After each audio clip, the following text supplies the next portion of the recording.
E se eu te disser que existe uma forma completamente nova de olhar para as Akuma no Mi, uma forma que pode explicar por que algumas frutas parecem inteligentes, outras parecem ter vontade própria, e algumas simplesmente se recusam a ser capturadas por séculos? E tudo isso começa com uma frase que o Barba Negra disse lá atrás, em Jaya. O sonho de um homem nunca tem fim. Na época parecia só uma frase bonita. Mas, e se Barba Negra estivesse falando literalmente?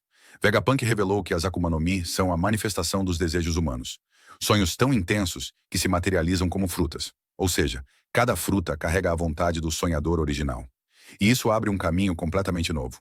Porque se uma Akuma no Mi nasce de um sonho, então ela também carrega um sonhador lá dentro. Uma intenção, um propósito.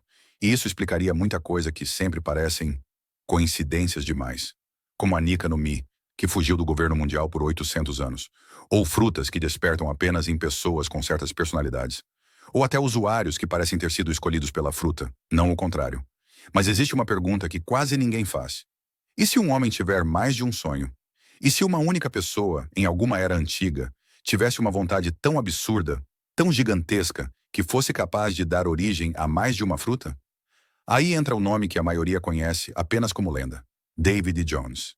Não o meme, não o folclore, mas um pirata tão antigo que nem os livros do governo mundial mencionam. Um homem que, segundo essa teoria, teria sido o primeiro grande sonhador. Não um conquistador, mas alguém que sonhou com o próprio mar, com dominar, destruir e ser livre sobre ele.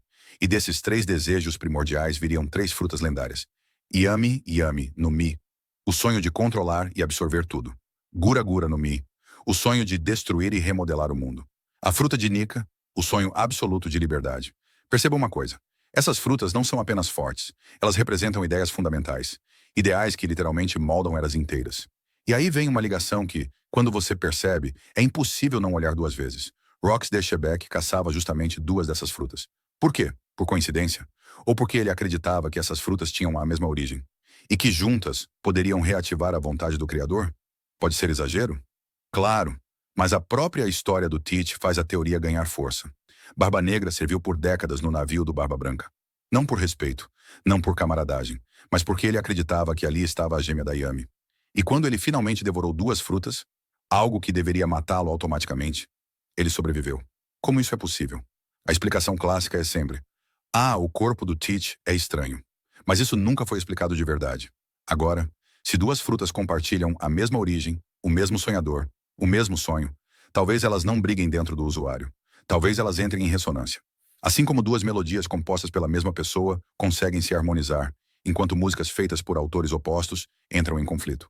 É só uma possibilidade, mas uma que faz sentido dentro da lógica de Vegapunk. E existe outro detalhe que quase ninguém comenta. E se os despertares falham porque o usuário não combina com o sonho do Criador? Barba Branca nunca despertou a Gura, talvez porque sua vontade era proteger, não destruir. Teach é destruição pura, caos puro. Ele quer desmontar o mundo e remontá-lo ao próprio modo. O sonho da Gura combina com ele, e é possível que esse alinhamento seja a chave para o despertar. Isso muda o jogo por completo. Frutas não são armas, frutas são mensagens. Sonhos condensados, buscando um sucessor que mantenha o ideal vivo. E aí, a frase do Teach ganha um significado totalmente novo. O sonho de um homem nunca morre. Ele não estava filosofando. Ele estava dizendo que sonhos literalmente continuam existindo através das Akuma no Mi. E se isso estiver certo, mesmo que parcialmente, então Barba Negra não está apenas coletando poderes. Ele está reunindo os fragmentos de um sonho que existiu muito antes de Rox, Roger ou até do governo mundial.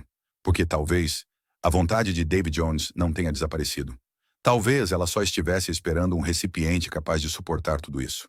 E Barba Negra acredita que esse recipiente é ele. Gostou do vídeo? Comenta aí o que você achou. Não esquece o like.